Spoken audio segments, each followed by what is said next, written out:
Naam, ni Jumapili ya tarehe 7 mwezi wa 6. Mungu ametupa neema nyingine tena kuweza kukutana hapa Star TV katika kipindi cha Amka Tumsifu Mungu. Na nikushukuru wewe uliendelea kuwa mwaminifu katika kipindi hiki, kipindi kinachokujia kila siku ya Jumapili kuanzia saa 12:30 hadi saa 3 kamili. Na mimi hapa napata nafasi ya kukutana na wewe kuanzia mida hii mpaka saa 3 kamili za asubuhi. Nikushukuru sana kama ndio kwanza unajiunga na sisi. Mahali hapa hujakosea kabisa kujiunga hapa, kwa sababu kuna vingi ambavyo siku ya leo utakwenda kufundishwa na watumishi wa Mungu ambao Mungu ametupa neema na nafasi nyingine ya kuweza kuwa nao hapa. Nikushukuru sana kwa kuendelea kutenga muda wako. Ninaamini Mungu ametufikisha katika mwezi huu wa 6, ikiwa kabisa ni katikati ya mwaka 2026.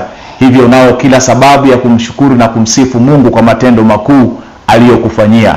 Na mimi kwa niaba ya Venita anayetufanya tuonekane hapa, pamoja na Elisha Ndaro na msimamizi wa kipindi hiki Emmanuel Makuiga, mimi naitwa Madoshi James. Nikukaribisha sana katika kipindi hiki ili tuweze kujifunza mengi ambayo yameandaliwa hapa. Na ninaamini Jumapili hii haitakuwa Jumapili ya hasara kwako, kwa sababu Mungu amekukusudia kukupa ufahamu mwingine tena, kukutoa katika kiwango kimoja na kukupeleka katika kiwango kingine. Na mada tulionayo hapa inasema unawakilisha upande gani? Unawakilisha upande gani? Na pengine kupitia mada hii inaweza ikawa ni sehemu nzuri kabisa ya Jumapili yako ikawa safi kabisa, kwa sababu kutakuwa na kitu kipi ambacho Mungu atakuwa amezungumza na maisha yako. Na sasa nimkaribishe mtumishi wa Mungu mchungaji aweze kujitambulisha ni nani, kutoka wapi, na baadaye tutaendelea zaidi. Mchungaji, karibu sana. Asante sana. Karibu sana uweze kujitambulisha ili mtazamaji aweze kukufahamu. Amen. Unatoka wapi na hii mada tunaielewaje vipi hasa? Karibu sana mchungaji. Asante sana. Kwa majina naitwa Patrick Kipara, ni mwenyeji wa hiki kituo kwa sehemu na tumekuwa pia na kipindi chetu katika kampuni hii ya Sala Media kule upande wa redio, kwenye redio tanzu ya kituo hiki kinaitwa Kiss FM. Huwa tuna kipindi pale asubuhi kila Jumapili na kinaitwa Ile Injili ya Asili, na sisi hasa tunatokea kwenye hiyo huduma tu inayoitwa Ile Injili ya Asili. Na nashukuru kwanza kwa mwaliko wenu. Karibu sana. Na kama mlivyosema, mada ni wewe unawakilisha upande gani? Je, unawakilisha upande gani? Nadhani hilo ni swala la kila mmoja kujiuliza, kwamba katika ulimwengu huu tuliopo, wewe unawakilisha upande gani? Kwa sababu kuna pande mbili tu, upande wa nuru au upande wa giza. Kwa hiyo kuna upande mmoja ambao lazima uwakilishe. Na naamini mtu yeyote mwenye busara, mwenye nia njema moyoni mwake atapenda kuwakilisha upande wa nuru. Na sasa nadhani hicho ndicho tutachoongelea kwa siku ya leo. Sawa sawa. Ndio. Hebu sasa mchungaji tupitishe kwenye maandiko ili tuweze kupata ufahamu kuhusu hii mada. Ndio. Na kabla ya hapo, mtazamaji wangu unayenitazama hapa, kama kutakuwa na swali, kutakuwa na chochote ambacho unahitaji kuchangia ama kuuliza uweze kufahamu kuhusu hii mada, unaweza ukatuma meseji yako kwa kupitia namba ya simu 0655770796.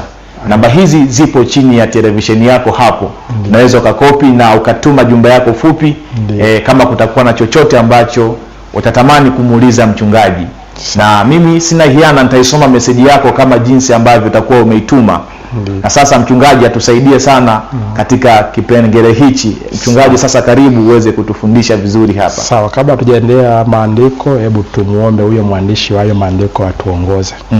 Baba yetu mwema na Mungu wetu Yesu Kristo, tuko mahali hapa Bwana kusema na mioyo ya watoto wako. Na wewe ulisema ole wake atakayemkwaza mmoja wapo wadogo hawa, ni yeye angefungwa jiwe shingoni na kutupwa katika vilindi vya maji. Hebu shikilia moyo wangu, shikilia ufahamu wangu, kama muongoza farasi anavyoshikilia hatamu za farasi, kutosha kuniongoza Bwana kuwaelekeza watoto wako katika kweli yako. Lakini pia ifanye mioyo ya watoto wako Bwana ikalipokea neno lako, ili Bwana kikawe ni kipindi chenye baraka kwao, sio upande wa hukumu kwao, ila kikawe ni sehemu ya wokovu kwao. Tunawakabidhi mikononi mwako, nasi tunajikabidhi mikononi mwako, kwamba mwisho utatenda makuu, ukawaponye wagonjwa na ukawafungua waliofungwa. Katika jina la Yesu Kristo tunaomba, amen.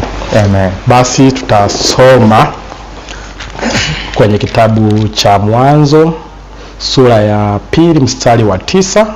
Alafu tutasoma tena kwenye kitabu cha Mathayo 13 nadhani. Hebu ndugu yetu Deme tusaidie, au msomaji wetu tusaidie kusoma hiyo. Mwanzo 2:9. Ndiyo. Bwana Mungu akachipusha katika ardhi kila mti unaotamanika Ndiyo. kwa macho na kufaa kwa kuliwa. Ndiyo. Na mti wa uzima katikati ya bustani. Ndiyo. Na mti wa ujuzi wa mema na mabaya. Ongezea Mathayo. Ndiyo. Mathayo sura 13 mstari wa 24. Ndiyo. Akawatolea mfano mwingine akisema, Ndiyo. ufalme wa mbinguni umefanana na mtu aliyepanda mbegu njema katika konde lake. Ndiyo. Lakini watu waliporara, akaja adui yake akapanda magugu katikati ya ngano, akaenda zake. Baadaye majani ya ngano yalipomea na kuzaa, yakaonekana na magugu. Ndiyo. Watumwa wa mwenye nyumba wakaenda wakamwambia, Bwana, hukupanda mbegu njema katika konde lako? Nimepata wapi basi magugu? Akawaambia, adui ndiye aliyetenda hivi. Jina la Bwana lipewe sifa. Amen. Na Bwana ongeze baraka kwa kusoma kwa neno lake. Basi nataka kusema au kujadili kutokea kwenye hayo ni kwamba Biblia ni kitabu ambacho kimeandikwa kwa mafumbo, na ni Biblia hiyo hiyo ambayo huwa inafanya kazi ya kuyafumbua hayo mafumbo. Sasa ukirudi kwenye kitabu cha Mwanzo, unaona Mungu anaongelea miti mingi kwenye bustani ya Edeni. Alafu katika hiyo miti mingi anaongelea miti maalumu miwili. Anasema, andiko anasema alichipusha miti mingi, alafu akachipusha tena miti mingine miwili. Mti mmoja ukaitwa mti wa ujuzi wa mema na mabaya, na mti mwingine ukaitwa mti wa uzima. Kwa hiyo katika miti mingi ilikuwa miti miwili maalum, mti mmoja wa ujuzi wa mema na mabaya na mti mwingine wa uzima. Alafu tukienda kwenye kitabu cha Mathayo sura ya 13 ambayo pia tumeweza kuisoma, unamwona Yesu anaongelea kwamba kulikuwa kuna mpanzi alienda akapanda. Alipopanda akamaliza kupanda, usiku akaja tena mwingine, mpanzi mwingine kwa sirisiri kwenye giza, na yeye akapanda. Alafu wakati wa kuchipuka vyote vikaota, yakaota magugu, zikaota na mbegu njema. Na sasa mada yetu ni wewe unawakilisha pande gani? Sasa kwa mujibu wa maandiko, miti ni watu, yaani kwa ufunuo wa kimaandiko miti inamaanisha watu. Kwa hiyo haraka sana, kwa hekima na uongozi wa Roho Mtakatifu, unapaswa kujua kwamba kwenye bustani ya Edeni kulikuwa kuna watu wawili maalum. Alikuwepo mtu mmoja ambaye yeye anaitwa mti wa uzima, alafu alikuwepo mtu mmoja pia anaitwa mti wa ujuzi wa mema na mabaya. Sasa ukisha wapata hao watu, unaweza ukatembea na ukaona wewe unawakilisha wapi, yaani ni sehemu gani unayoiwakilisha. Sasa nirudi tena kwenye maandiko kudhibitisha kwamba hii miti ilikuwa ni watu. Ni Yesu alisema, nadhani kwenye Yohana sura ya 15 alisema Yesu ni mzabibu. Mzabibu ni mche, ni mti. Sawa. Hebu deme isome kwa Yohana 15:5. Mimi ni mzabibu. Yesu anasema yeye ni mzabibu, ninyi ni matawi. Halafu yeye ni matawi. Halafu kirudi Yohana 15 mstari wa kwanza, Yesu anasema, anaonyesha huo mzabibu, yeye sasa, yeye akiwa mzabibu alipandwa na nani? Soma twende. Mimi ndimi mzabibu wa kweli, na baba yangu ndiye mkulima. Anasema na baba yake ndiye mkulima. Kwa hiyo Yesu ni pando la baba. Sasa na tukisoma maandiko pia kwenye kitabu cha Mathayo 1 nadhani mstari wa 18 yanatuambia baba yake na Yesu ni nini. Amen. Au ni kitu gani? Kuzaliwa kwake Yesu Kristo kulikuwa hivi.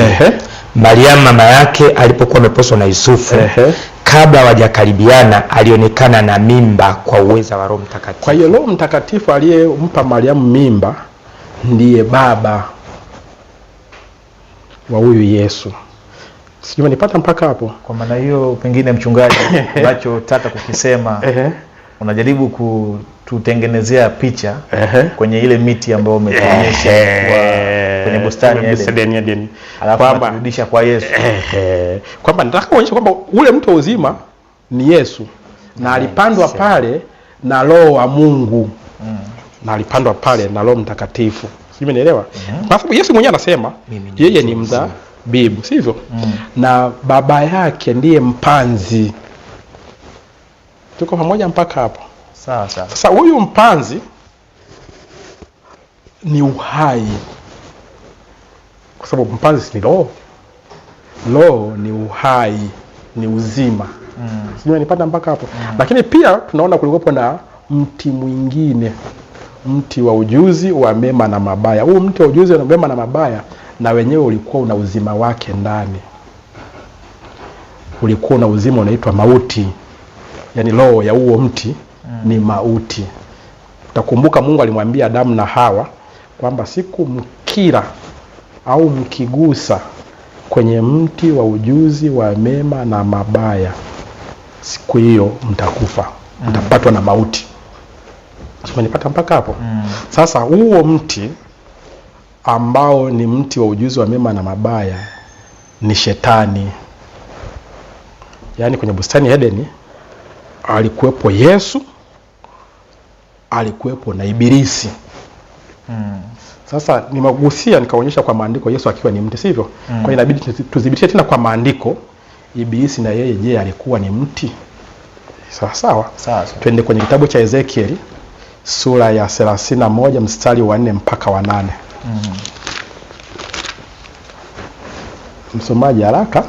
Ezekieli 31 4 mpaka 8. Sawa. Nitasoma. Ndio. Anasema maji yalimlisha, vilindi vilimstawisha. Ndio. Mito yake ilipita pande zote za miche yake. Naye akapeleka mifereji yake kwa miti yote ya kondeni. Ndio. Basi kimo chake kilitukuzwa kuliko miti yote ya kondeni. Kulikuwa kuna mti mle kwenye bustani ya Edeni ambao ulilishwa na maji na mito ya maji ilizunguka. Halafu huo mti kimo chake kilikuwa ni kirefu kuliko miti yote ya Edeni. Na vitanzu vyake viliongezeka. Ndio. Matawi yake yakawa marefu, na matawi yake yalikuwa ni marefu. Matawi. Ndio. Kwa sababu matawi ni mti kwa sababu ya maji mengi. Kwa sababu ulikuwa kwenye maji mengi, ulikuwa una ukame. Alipoyachipuza. Ndio. Ndege wote wa angani walifanya viota vyao katika ndege walikuja kwenye huo mti wakaweka viota vyao. Na chini ya matawi yake ndio wanyama wote wa kondeni ndio walizaa watoto wao. Ndio. Na chini ya uvuli wake mataifa makuu yote walikaa. Basi hivyo halikuwa mzuri katika ukuu wake, katika urefu wa matawi yake. Sasa unaona ni mti anageuzwa. Alafu unageuzwa unakuwa mtu. Kwamba huo mti sasa aongelea uli, anasema ali. Na ambaye ni sifa cha mtu. Sivyo? Nirudie mstari wa 7. Basi hivyo halikuwa mzuri katika ukuu wake, katika urefu wa matawi yake, maana mizizi yake ilikuwa karibu na maji mengi. Huo ni mti, lakini unaona ni mtu. Na hiyo inaongelewa Edeni. Hiyo sura ya 31 ya Ezekieli inaongelea habari za Edeni. Ndio mstari wa 8. Ndio. Mierezi ya bustani ya Mungu haikuweza kumficha. Misonobari haikuwa kama vitanzu vyake. Ndio. Na miamori haikuwa kama matawi yake. Ndio. Wala bustanini mwa Mungu hamkuwa na mti wowote. Bustanini mwa Mungu Edeni kulikuwa hakuna mti wowote uliofanana naye kwa uzuri. Hata ile umetuambia kwamba ulikuwa na miti miwili. Tuongelea mmoja, sijumelea. Sawa. Mmoja ni Yesu. Yaani hata ule mti ambao ni Yesu kwa uzuri haukufanana na Ibilisi. Ibilisi ilikuwa ni mzuri kuliko Yesu. Na hata maandiko yanasema hivyo. Yesu hana uzuri hata tumtamani. Ila Ibilisi anavutia. Unajua Ibilisi anabeba dhambi, sivyo? Dhambi inavutia. Sijui umeelewa? Yaani ukitaka kujua dhambi inavutia, wewe kamweke pale mhubiri, sijui umeelewa? Alafu amweke hapo mtu mmoja aliyevaa kizinzi na ananengua viuno pembeni, alafu uangalie watu wengi watakimbilia wapi. Watu wengi watakimbilia kwa huyu muhuni fulani, lakini ile mhubiri watampuuza tu, watampita, hata wana mpango naye kwa sababu wachache. Ni wachache sana watakao umakini wao kwa huyo mtu. Kwa sababu havuti, yani hawakilishi upande unaovutia. Kwa hiyo huu uzuri unaomanishwa hapa ni mvuto. Ni mvuto. Ni kinachovutia. Sio nipata mpaka hapo. Kwa hiyo shetani kiukweli anavutia. Watu wote matapeli. Huwa wanatengeneza vitu vya kuvutia na maneno mazuri sana ya kushawishi kuliko uzaji halisi. Kuliko wenye ukweli. Wenye ukweli yeye anajaribu tu kuongea ukweli, na ukweli huwa hauvutii. Lakini ni halisi. Cheni ya bandia ikiwekwa hapo, ya dhahabu ya bandia na cheni ya halisi ikawekwa hapo, watu wengi watakimbilia bandia kwa sababu bandia inameremeta na hii ya halisi inameka. Kwa hiyo watu watakimbilia vinavyo, na ndivyo imekuwa hivyo katika maisha ya kila siku. Kwa tafsiri nyepesi kwamba chochote ambacho ni fake huwa wanakipamba. Yaani kinahitaji maelezo mengi mazuri, kusifiwa, yaani wakitengeneze mpaka mtu ashawishike. Kwa hiyo kinashawishi. Sawa. Mtazamaji, naamini kuna vitu ambavyo navipata kutoka kwa mchungaji Patrick Kipara.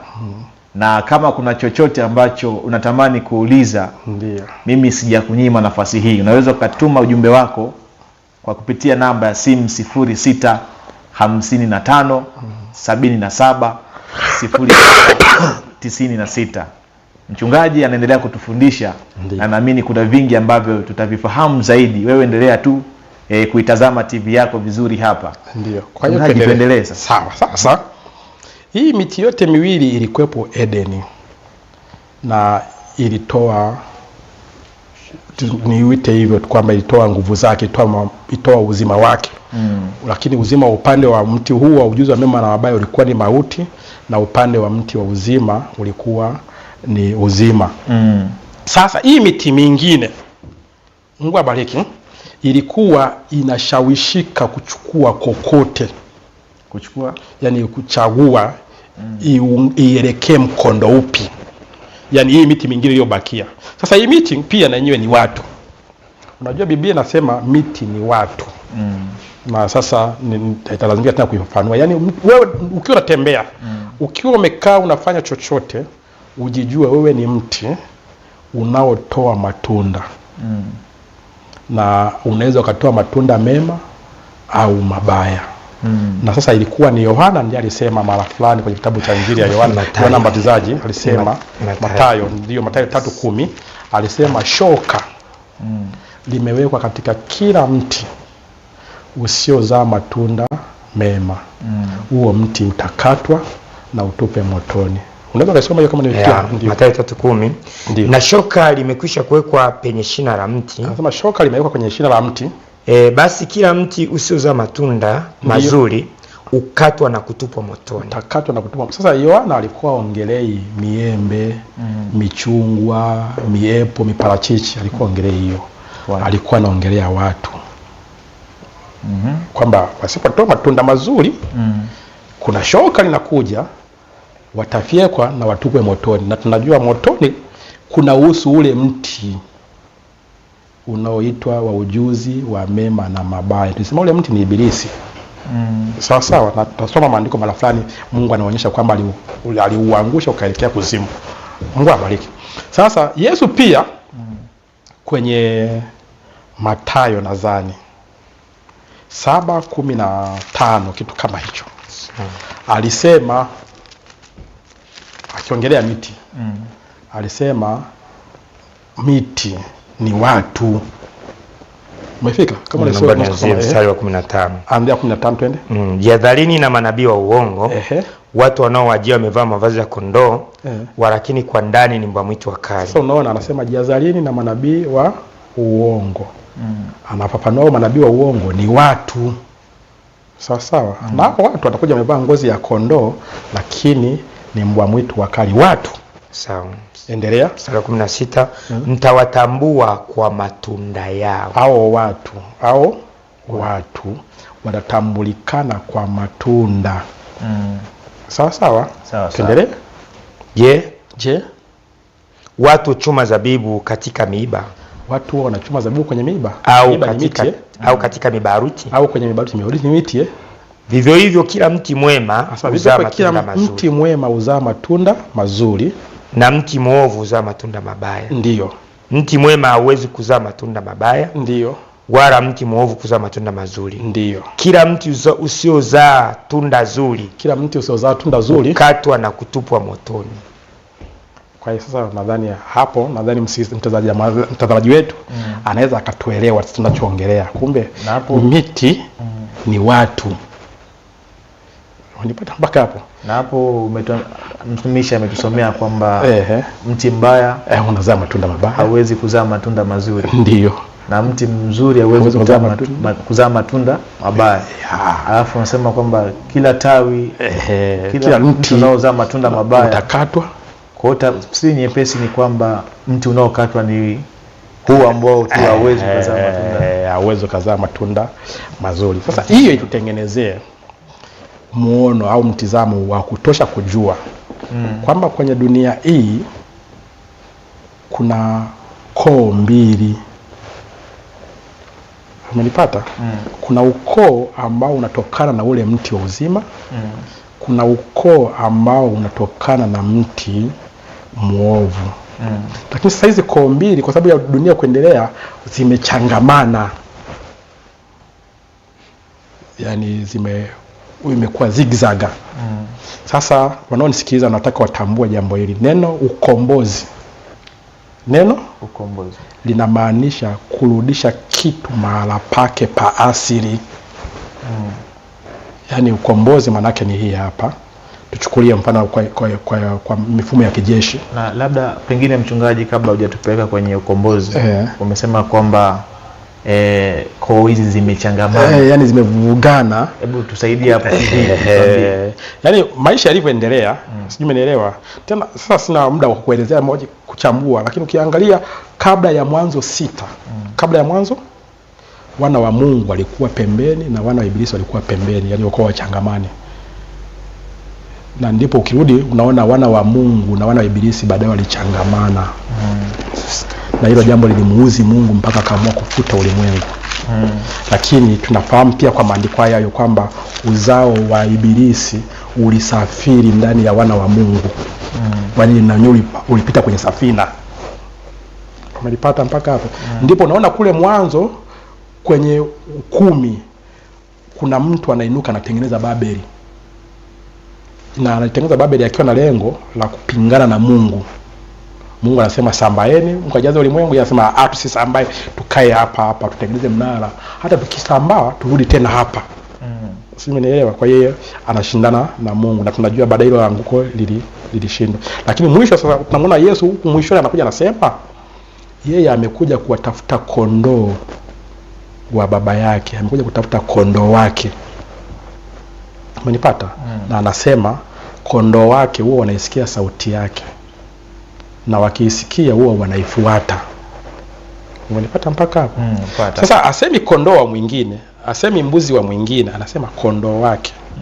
Sasa anawatafuta wapi? Kwenye ulimwengu huu. Kwa nini anatafuta kwenye ulimwengu huu? Kwa sababu wamechangamana. Sasa ukitaka kujua wamechangamanaje, inabidi tena urudi kwenye lile andiko tulilolisoma la Mathayo. Umenipata? Alisema mpanzi alipanda mbegu. Umenipata? Alafu baadaye akaja mtu mwingine naye akapanda mbegu. Umenipata? Na anafafanua, anasema konde au shamba ni ulimwengu huu. Yaani hii dunia tuliomo ndio shamba. Sasa kwenye hii dunia tuliomo kuna aliyepanda magugu na kuna aliyepanda ngano. Na hata wale wanafunzi au watumishi wa yule bwana mwenye shamba ambao tunajua ni malaika, waliona magugu yameota sawa sawa na ngano zimeota, wakamuomba. Kwa hiyo hii story ni mfano tu, lakini sio mfano, ni uhalisi, ni maisha. Yani ninachokimaanisha ni kwamba sisi tukisoma hiki kifungu pengine ni Mathayo ndio. Mtu unaweza ukasema kwamba ni hadithi tu fulani, kama hadithi zingine. Lakini msisahau neno la Mungu ni hai, na Yesu alikuwa aongei vitu vya kupotea, yani alikuwa aongei kupoteza muda. Alikuwa anachoongea, alikuwa anaongea uzima. Yani hilo jambo ni la kimilele. Ni kitu ambacho kuisoma hii tena Mathayo. Okay, soma hapo 13:36. Ndio. Kisha Yesu akawaaga makutano, akaingia nyumbani. Ndio. Wanafunzi wake wakamwendea wakisema, ndio, tufafanulie mfano wa magugu ya kondeni. Na wao sasa wanafunzi na nyoa walijua hii ni hadithi. Lakini huyu jamaa ongeagi vitu hivi. Hili jambo lina maana. Akamwambia hebu tufafanulie hili jambo. Akajibu akasema. Yesu akajibu akawaambia, azipandaye zile mbegu njema ni mwana wa Adamu. Sasa anazipanda zile mbegu njema ni mwana wa Adamu, yani ni Yesu mwenyewe. Lile konde ni ulimwengu. Konde ni ulimwengu. Zile mbegu njema ni wana wa ufalme. Sasa unaona Yesu hapa amefungua, yani ametoa kwenye kodi, kila kitu ameka wazi. Na yale magugu zile mbegu njema ni watu. Amen. Wana wa ufalme wa Mungu. Na yale magugu ni wana wa yule muovu. Na magugu ni watu yule muovu. Amen. Yule adui aliyeyapanda ni Ibilisi. Adui aliyepanda ni Shetani. Mavuno ni mwisho wa dunia. Kuna mavuno mwisho wa dunia. Na wale wavunao ni malaika. Na wanaovuna ni malaika. Sasa ukiendelea kusoma hiyo, unaona anasema alituma malaika au watatuma watenge magugu na ngano, watenganishe. Magugu yapelekwe motoni, ngano zipelekwe gharani. Sasa tunajua ngano ni wana wa Mungu, wana wa ufalme. Sasa wamechangamana humu na magugu. Hapo nimekupata. Na pengine kabla sijakuruhusu uende kwenye ile point ambayo ulikuwa unataka kuelezea ya wokovu. Ndio. Nataka kujua umesema kwamba ile miti miwili ndio kwenye ile bustani ni watu. Ndio. Ndivyo? Ndio. Sasa nataka kujua nafasi ya Adamu na Hawa. Na wenyewe pia tunafahamu kama ni watu. Ndio. Sasa utofauti wa mtu Hawa na mtu hii miti ni nini? Okay. Ukweli ni kwamba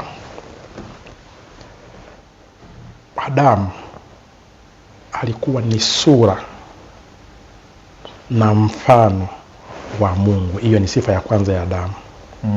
Lakini sifa ya pili ya Adamu, alikuwa ni mtawala pamoja na Mungu. Sio nipata mpaka hapo? Sasa ukiweka hilo pembeni, pia tambua jambo hili. Neno lote la Mungu, yani hata kama uliliona liliandikwa mwishoni mwa Biblia au mwishoni mwa nyakati za kuandikwa kwa Biblia, hilo neno ni la milele. Yani limekuwepo kabla hata lijawekwa kwenye makaratasi. Sio nipata mpaka hapo? Sasa Mungu, maandiko yanasema alifanyika mtu akakaa kwetu. Ndio maana neno Emmanuel, sivyo? Lakini pia hiyo ndio Ufunuo, ndio Yohana 1:14, sivyo? Sasa huyu mtu sio anapoonekana hapa wakati anazaliwa na Maria ndio kwanza. Aliwahi kuwepo akiwa ni mtu. Na utaka kujua aliwahi kuwepo akiwa ni mtu, isome kwenye Mwanzo 18. Utamuona Ibrahimu anamuona mtu. Umenipata? Na anamfuata huyo mtu, anamsujudia, anasema huyu ni Mungu. Hao walikuwa ni tofauti na wale wageni waliokuja hao wageni walikuwa watatu. Na mmoja wapo kati ya wale watatu alikuwa ni Mungu. Ndio maana Ibrahimu alimsujudia na akamuita Bwana. Na ukiangalia kwenye Biblia ya Kiebrania, neno la Bwana lilotumika pale limetumika neno Elohim, ambalo ni Mungu aishie peke yake, ajitoshelezaye. Maana Elohim aishie peke yake na ajitoshelezaye. Hahitaji mbadala. Unajipata mpaka hapo. Kwa hiyo huyu ndio Ibrahimu alikutana naye. Lakini huyu Mungu ukienda kwenye 14 nadhani kitu kama hicho, Ibrahimu tena alikutana naye akamuita Melkizedeki. Ni Ibrania 7. Na hiyo Melkizedeki inafafanuliwa kwenye Ibrania 7. Tena hiyo imekaa vizuri, hebu ifafanue kwenye Ibrania, isome Ibrania 7:1. Unaona anakutana na huyu mtu. Msijumeelewa. Ibrahimu anampa sehemu ya 10. Na Ibrahimu anasema huyu ni Melkizedeki. Anasema kwa maana Melkizedeki huyo, ni Waebrania sura ya 7 mstari wa kwanza. Kwa maana Melkizedeki huyo mfalme wa Salemu, kuhani wa Mungu aliye juu, ndio aliyekutana na Ibrahimu alipokuwa kirudi katika kuwapiga hao wafalme, akambariki, ambaye Ibrahimu alimgawia sehemu ya 10 ya vitu. Ibrahimu akachukua sehemu ya 10 akampa. Tafsiri ya jina lake. Sasa angalia tafsiri ya jina la huyo Melkizedeki. Kwanza ni mfalme wa haki. Yeye ni mfalme wa haki. Mkristo msoma maandiko anapaswa kutambua mfalme wa haki ni Yesu Kristo. Amen. Tena mfalme wa Salemu. Tena ni mfalme wa Salemu, maana yake mfalme wa amani. Hiyo ni Isaya 9:6 inasema Yesu ni mfalme wa amani. Maana yake mfalme wa amani. Ndio. Hana baba. Hana baba. Hana mama. Hana mama. Hana wazazi. Hana wazazi. Hana mwanzo wa siku zake. Hana mwanzo wa siku zake. Wala mwisho wa uhai wake. Huyu Melkizedeki. Huyu ni unafikiri huyu ni nani? Asiye na mwanzo wala mwisho. Bali amefananishwa na mwana wa Mungu. Huyo Melkizedeki kuna wakati alifananishwa na mwana wa Mungu. Hiyo ni Yohana 1:14. Nasi tukaona. Hebu isome Yohana 1:14. Yohana sura ya kwanza mstari wa 14. Anasema hivi. Naye neno alifanyika mwili. Akakaa kwetu. Akakaa pamoja na sisi. Nasi tukauona utukufu wake. Utukufu kama wa mwana pekee atokaye kwa Baba. Kama ni mfano wa kitu fulani. Kule 7 tumeambiwa, 7 Ibrania tumeambiwa amefananishwa na mwana wa Mungu. Na hii inasemaje Yohana 1:14? Nasi tukauona utukufu wake, utukufu kama wa mwana pekee atokaye kwa Baba, amejaa neema. Sasa nadhani mtazamaji wangu kuna kitu hapa amegundua kwamba ilikuwa ni kama, na hata hiyo kama inabadilishwa inapewa hadhi ya mwana wa Mungu, lakini ni kama, ila huyu alikuweko. Umeelewa? Sasa turudi kwenye swali lako. Sawa. Pale Edeni huyu Yesu Kristo alikuwepo kama mtu, umenielewa? Mtawala juu ya Adamu. Adamu alikuwepo ni mtu mtawala pamoja na Mungu chini ya huyu mtu. Umenipata? Ndio maana Adamu alipaswa tu kushirikiana na huyu ambaye anaitwa mti wa uzima. Kutoka kwa huyu mti wa uzima kwenda kushirikiana na ule mti wa mauti ilikuwa ni mauti. Sio, nipata mpaka hapo. Ndio ilivyo. Na ndivyo mpaka leo.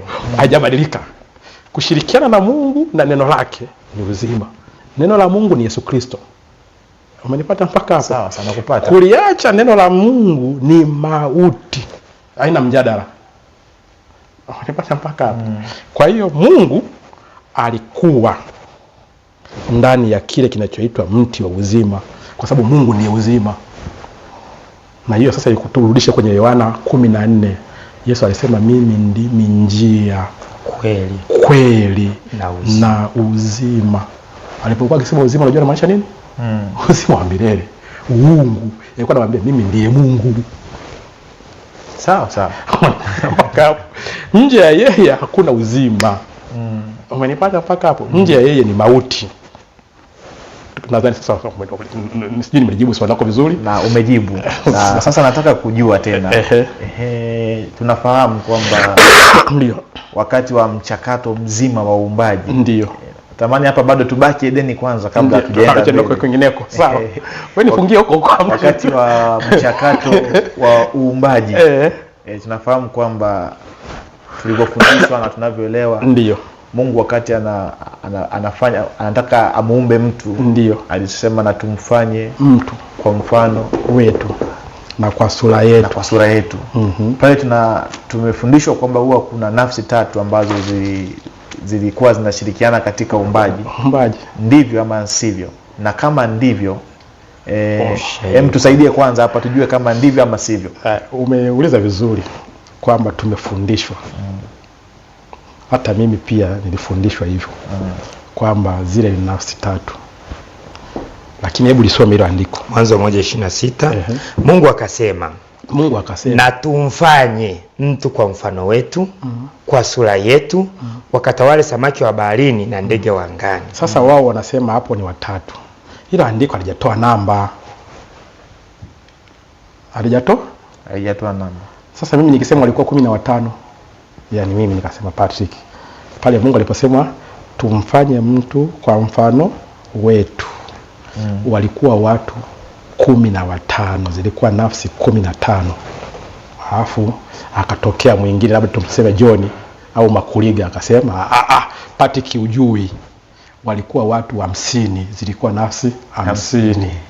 Alafu wewe ukasema nyinyi wote hamjui, walikuwa watatu. Ni andiko gani linatutoa hapo kutuamua huo ugomvi? Yaani andiko gani tulitumia tujiridhishe walikuwa 15 au walikuwa 50 au walikuwa watatu? Tunatumia andiko lipi? Hebu vunje ugomvi sasa.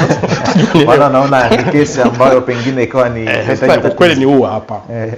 Ni kwamba mwanadamu aliumbwa. Mwanadamu aliumbwa wakati malaika walishaumbwa. Mwanadamu aliumbwa wakati hata shetani alishaumbwa. Sio, unapata mpaka hapo. Na mnajua shetani alikuwa ni kerubi. Na ilikuwa ni sehemu ya malaika. Sawa. Kwa hiyo tunajua kwa nuru ya maandiko. Naomba sasa nirudisha sasa kwenye maandiko. Najua na hapa naangaliwa na wanateolojia na wasomi. Sasa nisije nikaharibu mambo. Sasa nataka niseme hivi. Mungu kabla hajaumba malaika, hakuwa Mungu. Sasa najua kuna watu wamestuka kwamba hivi kuna uwezekano Mungu kuna wakati hakuwa Mungu. Sasa ni kweli kuna wakati Mungu hakuwa Mungu, kwa sababu Mungu ni kitu chochote kinachoabudiwa. Sasa Mungu hajaumba malaika, kulikuwa hamna vitu vya kumwabudu. Kwa hiyo sifa ya uwe Mungu ni uwe na wakuabudu. Ni sasa tunasema baba. Yaani ili uwe baba lazima uwe na watoto, umezaa watoto, mzazi wa kiume. Uwe mzazi wa kiume. Na Mungu ili awe Mungu lazima awe na vitu vya kumwabudu. Kwa hiyo hakuwa Mungu. Ndipo sasa Wayahudi kwenye kutafuta sasa tumpe azi gani hapa, wakati ana malaika ana chochote, tumpe azi gani? Ndipo wakasema hapa alikuwa ni Elohim. Umenipata mpaka hapo? Yaani aishie peke yake na ajitosherezae. Sasa baada ya hapo Mungu alipoumba malaika, tuko pamoja, akabadilika. Yaani kama wewe umeshaoa au bado? Tuwe kwenye mabana. Okay, tuweke ngoja nirudishe kwangu. Mimi kabla sijaoa nilikuwa tu kijana. Kwanza nilianza mtoto, baadaye nikawa kijana, sivyo? Alafu nilivyooa nikaitwa mume wa. Sawa. Tulipopata watoto mimi na mke wangu nikawa baba. Sasa unaona, nianza mtoto, nikaja kijana, nikaja mume, nikaja baba. Na sasa na wanateolojia wanajua kwamba alianza akiwa Elohim, sivyo? Baadaye akawa Logos. Baadaye akawa Jehova. Logos nao ni hatua kama hatua zingine. Ni mchakato wa Mungu akisonga. Baadaye akawa Jehova. Jehova ni nini? Jehova maana yake ni yeye aishie na familia yake. Tumenipata mpaka hapo? Kwa hiyo Mungu akiwa na familia yake ndipo alipotamka tumfanye mtu kwa mfano wetu. Najua msikilizaji wangu ataniuliza swali, Mungu wanafanana na malaika na malaika wanafanana na wanadamu na wanadamu wanafanana na malaika? Jibu ni ndio. Na sio ndio ya kinywa changu, ni ndio ya maandiko. Nitakuonyesha. Naanzia wapi? Mwanzo 18. Mwanzo 18. Mungu alimtembelea Ibrahimu akiwa na malaika wawili. Na Ibrahimu alipoona hao watatu, Mungu na malaika zake wawili, Ibrahimu aliona ni watu. Hiyo ni sawa sawa. Na akawapokea, lakini mmoja alikuwa ni Mungu. Au malaika waliondoka.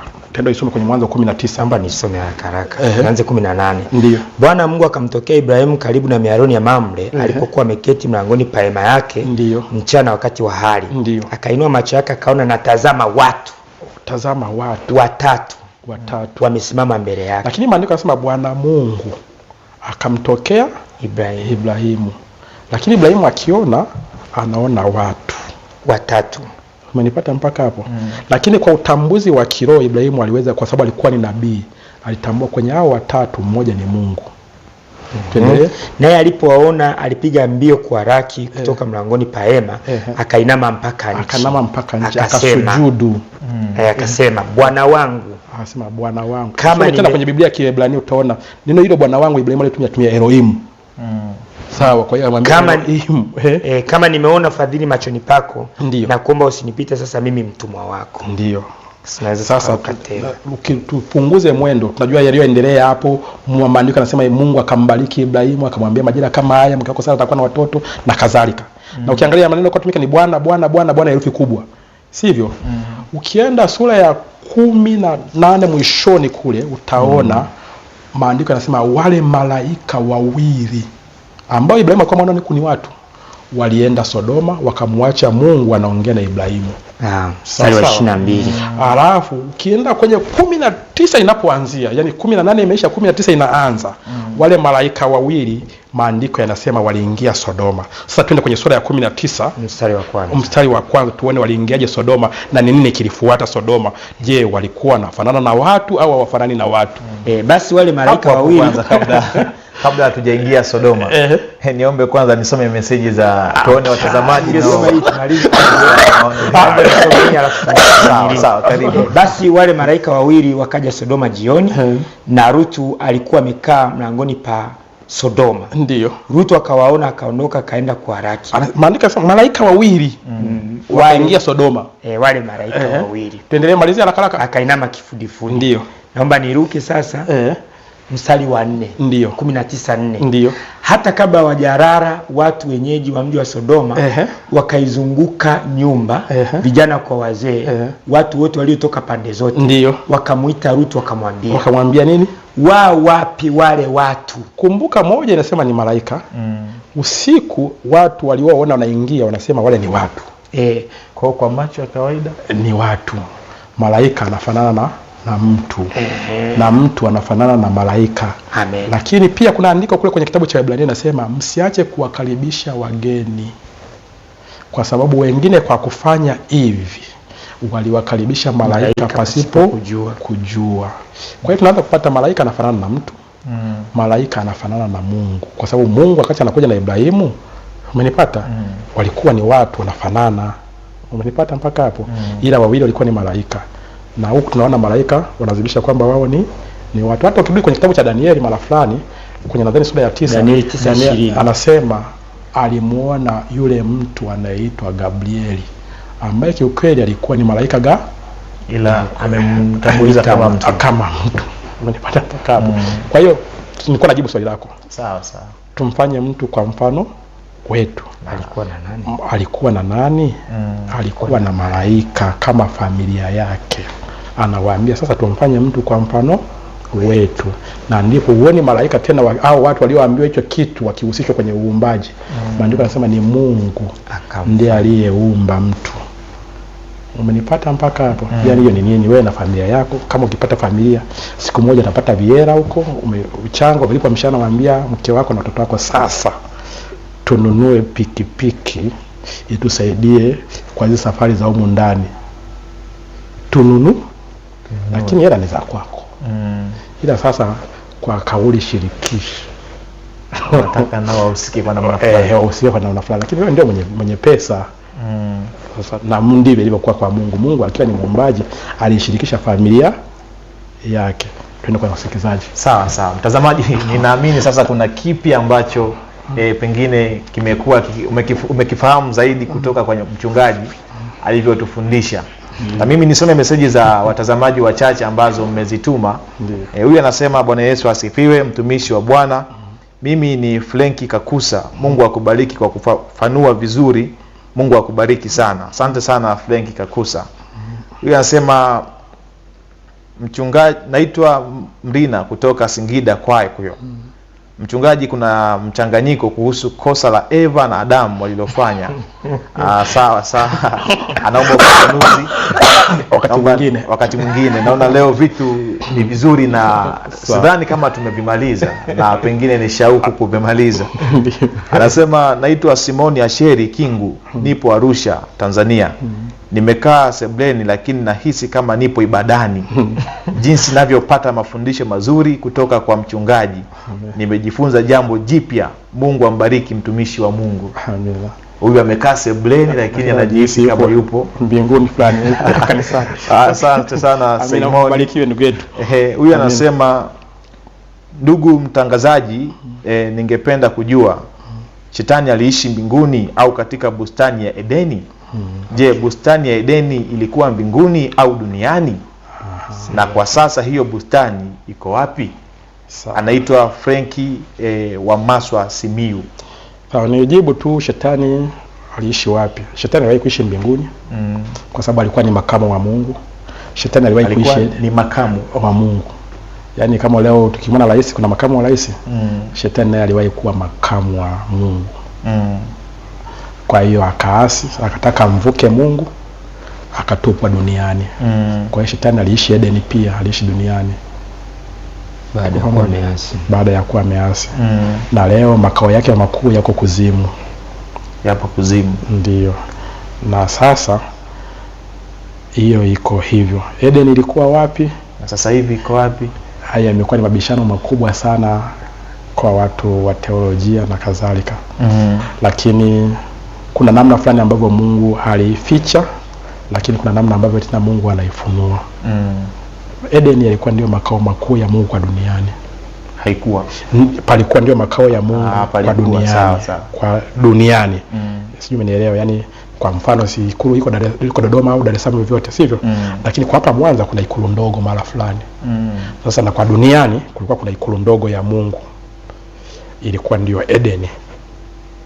Sasa watu wanasema ilikuwa, una maelezo mengi lakini nataka tu nikugusie tu kwa neema ndogo nilionayo.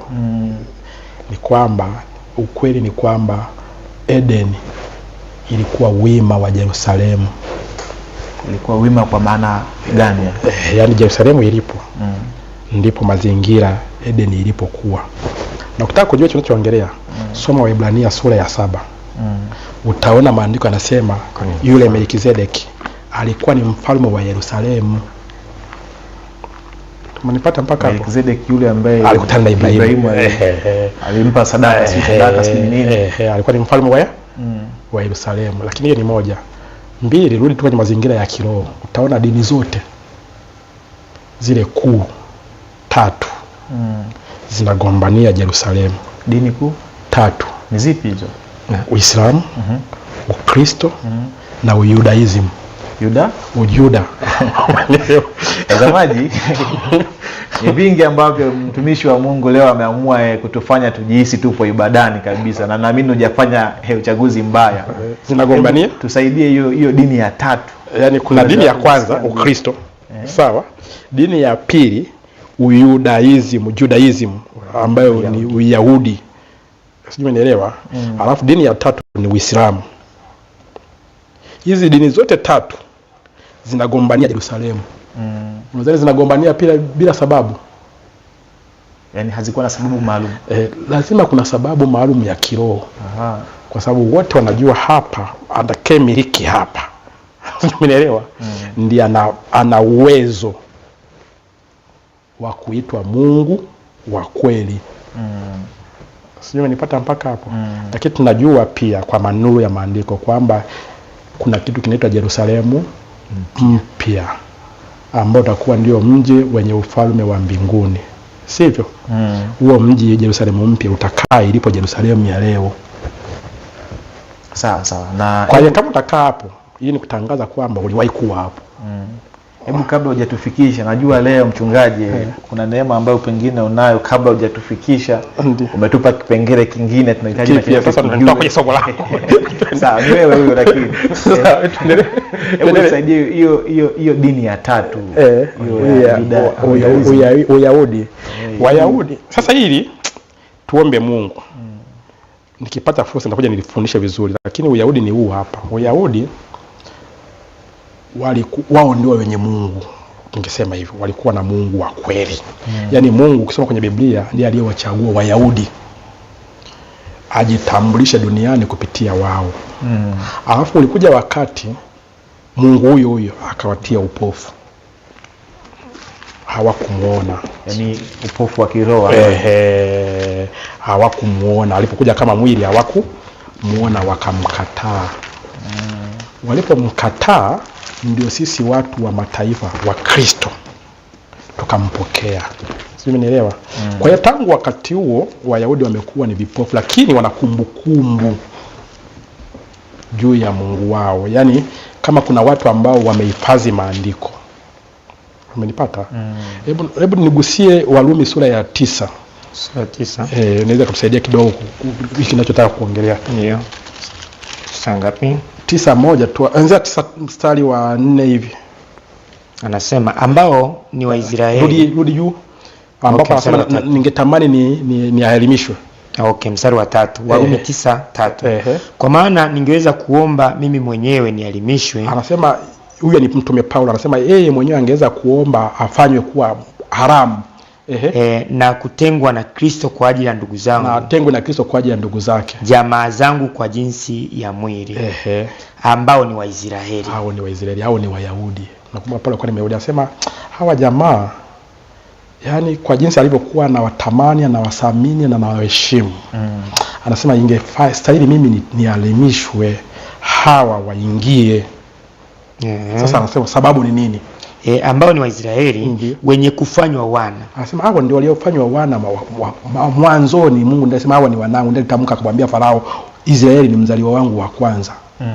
Na ule utukufu wa maagano na kupewa Torati, wao ndio walikutana na utukufu wa maagano, ndio waliongozwa na nguzo ya moto kutoka kule Misri huko pamoja. Ndio waliopewa Torati, Mungu wote alikuwa kwao. Na ibada ya Mungu na ahadi zake. Na ibada yote ya Mungu wao ndio waliokuwa nayo, na ahadi zote za Mungu wao ndio waliokuwa nazo. Kwa hiyo ni watu muhimu sana. Ambao mababu ni wao. Na hao ndio mababu kwenye habari ya Ukristo. Na katika hao Wayahudi alitoka Kristo kwa jinsi ya mwili. Ndiye aliye juu ya mambo yote. Huyo Kristo ndiye aliye juu ya mambo yote. Mungu mwenye kuhimidiwa milele. Huyo Kristo ndiye Mungu mwenye kuhimidiwa milele. Mungu. Amen. Tunasisitiza hiyo. Sawa, mimi nilikuwa nataka kuonyesha hawa Wayahudi. Sasa hawa Wayahudi walimkataa huyu Mungu mwenye kuhimidiwa milele. Unipata? Walipomkataa huyu Mungu si kwa bahati mbaya. Ni Mungu mwenyewe aliwafunga macho. Umenielewa? Ili atupate sisi pia. Ili sisi tuweze kuingia. Kwa hiyo wafunga macho, wamebaki na dini tu ya kimtindo. Umenielewa? Lakini kile kinachoitwa ufunuo na uvuvio wa Mungu hawana. Lakini wanajua kwamba Mungu wao siku moja atawarudia tena. Umenielewa? Ndio wamekuwa wakitunza hizo kumbukumbu zote. Hata sisi kumbukumbu zote za kiroho tunazitolea kwa Wayahudi. Hata Yesu mwenyewe akihubiri alisema wokovu watoka kwa Wayahudi. Umenipata mpaka hapo? Sasa Ukristo sasa uko kwa watu wa mataifa. Lakini kwa watu wa mataifa kuna dini nyingine tena inayodai haki na kadhalika, dini ya Waislamu. Na yenyewe inadai kwamba ina mafungamano na Mungu wa Ibrahimu. Sawa sawa. Huyo Mungu wa Ibrahimu ndiye aliyeenda kumtoa Isaka dhabihu. Alimtolea Isaka kwenye mlima Moria. Tuko pamoja? Na mlima Moria ndipo lilipojengwa hekalu la Suleimani. Lakini kwenye yale mapinduzi ya Ottomani, Waislamu walikuja wakabomoa hekalu. Hekalu lilikuwa limeshabomolewa kwanza na Warumi, sivyo? Ottoman alipokuja lilipokuwa hekalu wakajenga msikiti wa Al-Aqsa. Kwa hiyo wanagombania huo msikiti hapo kwenye mlima wa Moria. Na Wayahudi na wenyewe wanataka waje wabomoe huo msikiti waweka hekalu lao hapo. Na baadhi ya madhehebu ya Kikristo na wenyewe wanasema wana haki hapo Yerusalemu. Ndio kurudisha kupigania pale. Kuja kupigania. Sasa swali lako niuliza, hii dini ya tatu ni ipi? India, huo Uyahudi ndio huo Judaism ambao upo mpaka leo. Wenyewe wa Judaism hawatambui agano jipya. Bado wenyewe wanang'ang'ania na agano la kale. Yaani Biblia yao inaanzia Mwanzo mpaka kwenye kitabu cha Malaki. Hivi vinavyofuatia kwa Mathayo na kuendelea wao hawavitambui. Na Biblia hiyo kabisa hii agano la kale hii tulionayo mpaka Malaki ndipo inapoishia. Lakini huko mbele hawakubaliani nayo. Nadhani sasa hapo takuwa kwa namna fulani umenielewa na msikilizaji wangu ambao nimemsogeza. Siku tukianzia hapa tutajua pa kuelekea. Sawa, nikushukuru sana mchungaji. Naomba sasa niendelee kusoma message chache alafu tutaendelea. Ndio. Huyu anasema mimi Elirehema Ndosi wa Arusha. Ndiyo. Yesu anatufundisha kusali ufalme wa Mungu uje. Ndio. Ndio najiuliza huo ufalme ndio uliokuwa kaumba? Ndio. Hebu saidia. Ndio, kwa sehemu ni sawa kwa sababu ufalme wa Mungu ni Roho Mtakatifu. Na ufalme wa Mungu ni yeye mwenyewe. Yaani Roho Mtakatifu ni Yesu mwenyewe. Na sasa anasema uje. Uje wapi? Unatakiwa muombe Kristo akae nafsini mwako. Atawale nafsi yako. Kwa hiyo akiwa ndani yako, hiyo ni ufalme wa Mungu umekuja. Umelipata mpaka hapo. Alafu kwa pamoja wale ambao Kristo yupo ndani yao watakuja kukutana na Yesu katika hali ya kimwili akiwa kama mfalme, mwana wa Daudi. Mnajua Yesu alikuja kwa majina makubwa ya wana matatu. Yesu alikuja akiwa ni mwana wa Mungu. Yesu alikuja akiwa ni mwana wa Daudi. Yesu alikuja akiwa ni mwana wa Adamu. Na hayo majina yote matatu yana maana. Mwana wa Adamu kama nabii. Yesu alikuwa ni nabii. Mwana wa Adamu huwa ni manabii. Lakini alikuwa ni mwana wa Mungu. Mungu ni Roho. Yeye alikuwa ni Roho Mtakatifu. Alikuwa ni mwana wa Daudi, mfalme. Kuna wakati ambapo Yesu alikuja kutawala dunia hii kabisa katika hali ya kimwili, unaitwa utawala wa miaka 1000, yeye na watu wake. Sasa umezungumzia kwenye hayo majina matatu ambayo Yesu alijifunua nayo. Ndio. Mwana wa Adamu, mwana wa Mungu, mwana wa Daudi. Umesema mwana wa Adamu alikuwa ni nabii. Mwana wa Adamu nabii. Mwana wa Mungu. Mwana wa Adamu imetokana na nini, ama ni ile tunavyofundishwa kwamba ni yule Adamu wa kwanza, kwamba huyu ndo Adamu wa pili amekuja kureplace ile nafasi ya Adamu? Sawa, ni sahihi kwa sehemu, kwa sababu nabii wa kwanza wa Mungu alikuwa ni Adamu. Mnipata mpaka hapo? Na Adamu pia ukweli ni kwamba alikuwa anamfunua Yesu Kristo kwa sababu Adamu alikuwa ni mwana wa Mungu. Mnipata? Kwa hiyo Yesu Kristo anapokuja duniani yeye ni Adamu wa pili. Na ni mwana wa Adamu kama nabii kwa sababu Adamu ndiye baba wa manabii. Ndio maana unaona kule Yesu anasema nyinyi mmeoa wana wa manabii. Unaelewa? Kwa hiyo naomba nisimamie kwenye hapo hivi kwamba kwa sababu mmoja tu kitaka kuliongelea unajikuta umeenda unazalisha kipengele. Sasa hata somo letu tumeshaliacha. Lakini nadhani pia na muda naona tukimbia. Sawa sana. Tumebakiwa na dakika 7 hapa. Pengine sasa. Lakini sasa hebu turudi kwenye msingi wa neno letu. Alafu hivi tujue tutaishia wapi na sawa. Hata hivi haya nayo ndio Mungu alikusudia watu wayasikie. Ukweli ni kwamba sasa tumepata ile miti miwili. Ile miti miwili inatoa mbegu na mbegu zinazaa matunda, zinazaa miche mingine na miti inazaa matunda hivyo, sivyo? Sasa kuna kila mtu anapaswa kuwa na uwakilisho. Sasa nimalizie kwa kusema hivi. Mti wa kwanza wa uongo, yani fundisho la kwanza la uongo lilitoka kwenye mti wa ujuzi wa mema na mabaya. Unipata mpaka hapo? Mungu alikuwa amesema siku mkila mtakufa. Na akaja muongo fulani akasema mkila hamtakufa. Sasa tunapoenda kwenye mahubiri au kwenye vipindi vya dini kama hiki, huwa tunaenda kula. Sasa unapaswa kuangalia unachokula.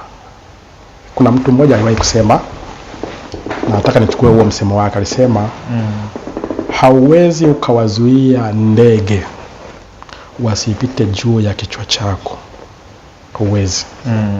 Ila unaweza kuwazuia ndege wasitue juu ya kichwa chako. Wakafanya nini? Mpaka hapo. Sasa hauwezi ukawazuia watu kuhubiri, na masikio yamewekwa kwa ajili ya kusikia. Kwa hiyo utasikia wakihubiri. Ila unachopaswa kufanya, usiruhusu chochote ambacho sio neno kisafiri kutoka kwenye masikio yako kwenda kwenye moyo wako. Na hiyo naifanya wewe. Wewe ndio unaweza kuruhusu kwamba hii ni kweli na hii sio kweli, hii niipokee na hii nisiipo. Ukweli ni kwamba uongo unavutia. Uongo unavutia kwa sababu unatoka kwenye ule mti mzuri, ule mti wenye mvuto. Kwa hiyo ukiupokea ukauweka moyoni uongo, umepokea mauti. Uongo ulivutia kwa kiwango ambacho Hawa alisahau kwamba yeye ndiye malkia wa ulimwengu wote. Uongo ulivutia kwa kiwango ambacho ulimfanya Hawa asijue kwamba yeye ni mtawala pamoja na Adamu. Pale ambapo nyoka alimwambia uongo, akamwambia siku mkila mtakuwa na akili, mtajua mema na mabaya, na hamtaishia hapo, mtakuwa kama Mungu. Hawa akatamani hiyo kuwa kama Mungu, na akafa. Badala ya kupanda ndo akashuka kabisa. Akafa. Unielewa? Na leo tuna uongo mwingi sana, mwingi sana. Utasikia mtu anakuambia toa ubarikiwe. Wewe mlevi, wewe mzinzi, eti ukitoa tu nyingi, sadaka kubwa, umebarikiwa.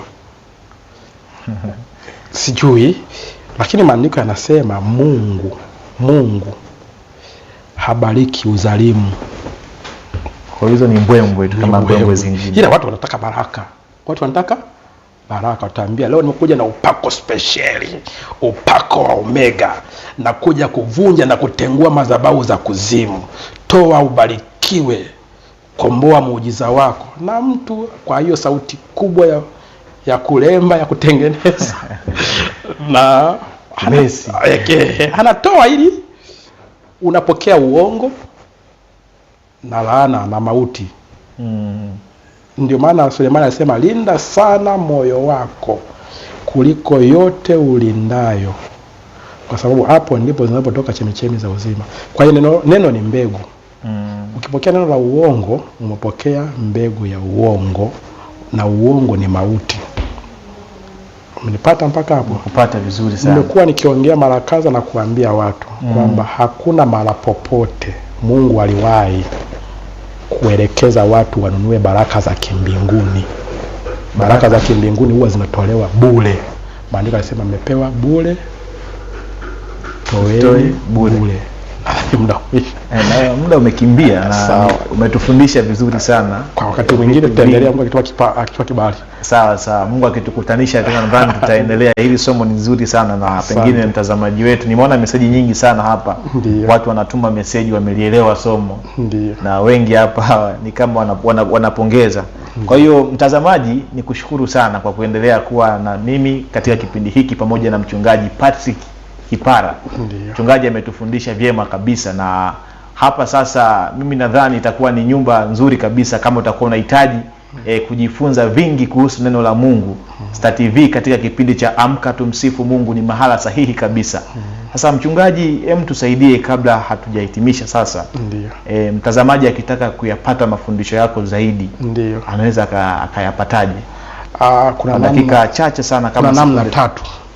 Ya kwanza anaweza akatupigia simu 07 65 0 33 887. Narudia tena 7 65 0 33 887. Namna nyingine haraka nyingine ni 07 692 784 111, ni moja mara tatu. Sawa. 07 692 784-111 mara 3. Sawa, Lakini hiyo ni niombe basi akikupata kwa namba hizo apate maelekezo kukupata tena. Ndio, tuko nchi nzima na tuna matawi nchi nzima, na kwa Mwanza tuko barabara ya Mwaloni mkabala na Mkombozi Ferry. Sawa. Lakini pia unaweza kutupata YouTube, andika ile Injili ya Asili au Mchungaji Patrick Kipara utatupata. Sawa. Na pia hata channel yenu hii ya Amka Tumsifu Mungu pia kule tunapatikana huko. Sawa. Nakushukuru sana. Asante sana. Sawa, mtazamaji, asante sana kwa kuendelea kuwa nami kuanzia mwanzo mpaka mwisho. Kwa niaba ya Elisha Ndaro pamoja na Venita na msimamizi wa kipindi hiki Emmanuel Makuliga, mimi naitwa Madoshi James. Tukutane katika Jumapili ijayo ili tuweze kujifunza mengi zaidi. Kwa heri. Asante. Usikose kutazama kila siku ya Jumapili asubuhi. Njoo pamoja tumshangilie Mungu wetu kwa mema anayotutendea.